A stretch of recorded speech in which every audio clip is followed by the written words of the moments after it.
making corn. Do you understand that the cherry that you eat, do you understand that the pear that you eat, do you understand that the wheat that you eat, do you understand that virtually everything that you eat has been genetically modified, if not by nature, then by man, and it is not toxic? This is a scare tactic of the radical left, who are afraid of everything. Everything scares them. And was it not for this wheat, the golden rice, the miracle grain, enhanced with vitamin A, 500,000 more children a year would die from blindness because of vitamin A deficiency. And many of those lives could be saved if golden rice were in their diets.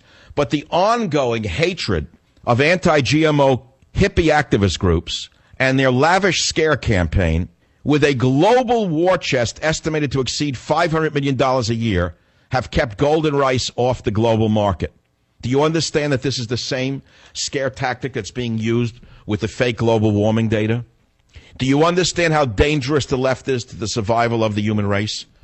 I don't think I've changed any minds here, but I'm trying to open up a dialogue. There's a lot of hysteria out there, and it's all stemming from the hysteria about GMOs. And I saw an article over the weekend in the New York Post entitled "How Neil Young and Greenpeace Work to Starve the World's Poor" by Owen Paterson. And Owen Paterson is a member of the British Parliament, and he believes that Neil Young is doing more harm to the poor than Monsanto.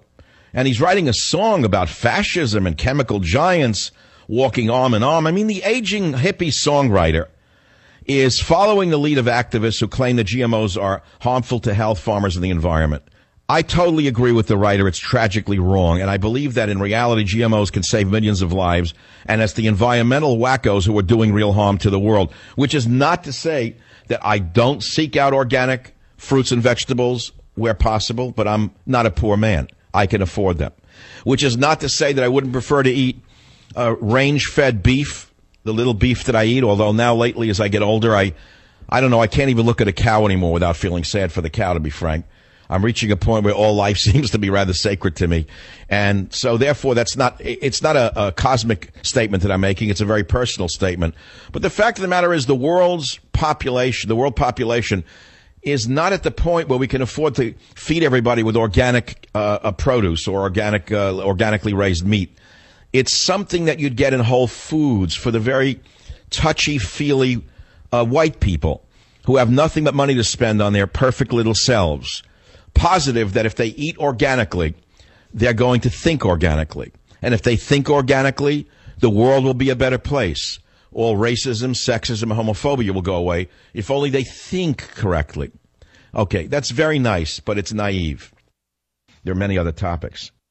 And Bernie Sanders is out there on the hustings telling everyone how bad America is, pushing for socialism, and what he really wants to do is establish a radical United States government, single-payer health care system. He would abolish tuition fees for in-state higher education. Everyone should get a free college education. Sounds nice. I would have liked that. Who would pay for it? You would. He would drive big money out of U.S. politics. No kidding. Tell that to Hillary Clinton. He would redistribute income. What does that mean? Right now, there's a graduated income tax, which is as fascistic and unfair as they come. Why should a high earner pay a higher rate of tax than a low earner? Why shouldn't there be a flat tax? Well, have you thought about that? He would increase Social Security benefits. Now, who doesn't want that? If you're on Social Security, wouldn't you want to increase Social Security benefits? So you can go to an Indian gambling casino and sit there with the chips in your hand with your shaky diabetes arm, the upper arm shaking with the flab hanging down, with the cigarette in your mouth and the cup full of chips. He would break up the too-big-to-fail Wall Street banks. As you know, Wall Street's always been a target of people. And he's making believe he's against Wall Street when, in fact, he knows and I know that you get nowhere without Wall Street. And frankly, let's look at Wall Street. It's all not that all evil. I mean, they do fund businesses. Most of your new businesses were funded through Wall Street. So what are you talking about? Do they even know what they're talking about? Let me break it down for you. We'll go on to other topics. The next time you're sitting in New York City or San Francisco or Chicago or Washington and someone brings up the idea of, socialism's not a bad idea. I really think it would work quite well here. Tink, tink, says the cocktail drinker. So ask them a question. Why is it that when Haitian refugees risk their lives trying to get to Florida in homemade boats, Florida, remember, from Haiti is almost 500 miles away. Why would they risk 500 miles in an open sea in a broken little homemade boat to get to the evil capitalist empire of America when they could have gone just 50 miles from Haiti to the workers' paradise of Fidel Castro in Cuba? I think that sort of ends the argument. Are the Haitians stupid? Or do they know that this evil capitalist empire called America is the greatest system that was ever created despite all of its flaws? The greatest place where the greatest good for the greatest number happens to prevail. So again, use that analogy. Haitians, homemade boats, fleeing Haiti. Why did they not go 50 miles to the workers' paradise of Cuba under Fidel Castro? Why did they risk their lives and go 500 miles to get to the evil America, the capitalist America? Try that on your college student daughter when she comes home from Harvard. Now, there's another fatal defect of socialism, and that is the disregard that socialism has for the role of private property rights. Period. Private property rights don't exist in a pure socialist government. If everyone in America owned land together, everybody would act as if no one owned it. Take a look at Baltimore. They didn't even own that land. They burnt it to the ground. The thugs that Obama couldn't get enough of. And when no one owns it, no one will take care of it. Look at the public housing in America. Look at public housing and how the people abuse it, how they treat it like what's the word I'm looking for, like a cesspool. Why do people in public housing treat their own housing like garbage? Because they don't own it. Why don't they own it? Because they don't have the money to own it. We the people say, all right, look, they can't live in the street. Let's give them some public housing. Well, the least you would figure is they would take care of their housing, but they don't. Take a look at the sad state of public housing projects across America, and you will see exactly how socialism works. What about owning personal possessions? Do you know what happens under socialism? Did you know what happened in communist China when the communists took over China way back when? See, right now, China is not really a communist nation. China has more free capitalism right now than we do, combined with a fascist dictatorship running it, which is where we're going right now. But as far as an economic system goes, the Chinese enjoy more freedoms than we do. There are less taxes, there are lower regulations, and there's more freedom to produce goods and distribute goods and sell goods in China without government interference than we have in this country right now. That's something for you to know. I'll be right back. Join the Savage Nation. Call now, 855-400-SAVAGE, 855-400-7282. Savage. The Savage Nation is sponsored by SwissAmerica.com, the only company I, Michael Savage, trust to buy my gold and silver from. SwissAmerica.com. You know, there's a word in Spanish called duende that I learned 40 years ago because I grew up listening to Spanish music. I know you've got me typecast, but I grew up on Cuban, Puerto Rican, Panamanian music in New York. And the thing is, I learned Spanish in school for 7 years.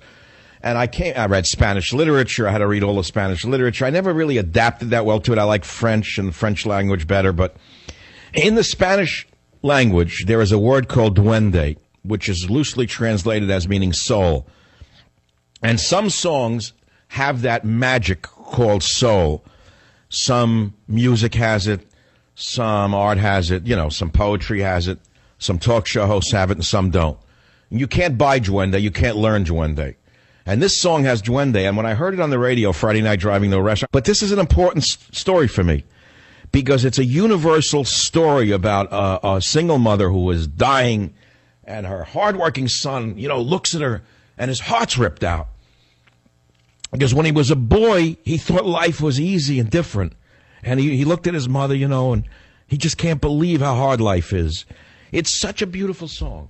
And what I'm saying to you is, we can't let our desire to save America, and we can't let our desire to maintain borders, language, and culture poison us to all of the positive things that are brought in by some immigrants and some immigrant groups. We can't let that happen. We can't let the fanatical Muslims make us hate everyone else. I won't mince words. Let's make it real simple for you. Every time there's another arrest by the FBI, it doesn't seem to be someone from Mexico, by the way. Even though 30% of all criminals include many Mexicans, don't say all Mexicans come here to rip the system off. It's just not true. And that's the poison that's going around. I'm trying to end the poison. I'm trying to make you understand you can have it. Yeah, you can have it both ways. Yes, you can have it both ways. If only you will use some, what shall I say, discernment? That's the word I'm looking for, discernment. And that's why I'm playing the song, because the song touched me all over again. I've never heard the song. The version I played for you is by La Tropa Velanata. I don't know. There's many versions of Los Caminos de la Vida, the road of life, the path of life, the paths of life, really.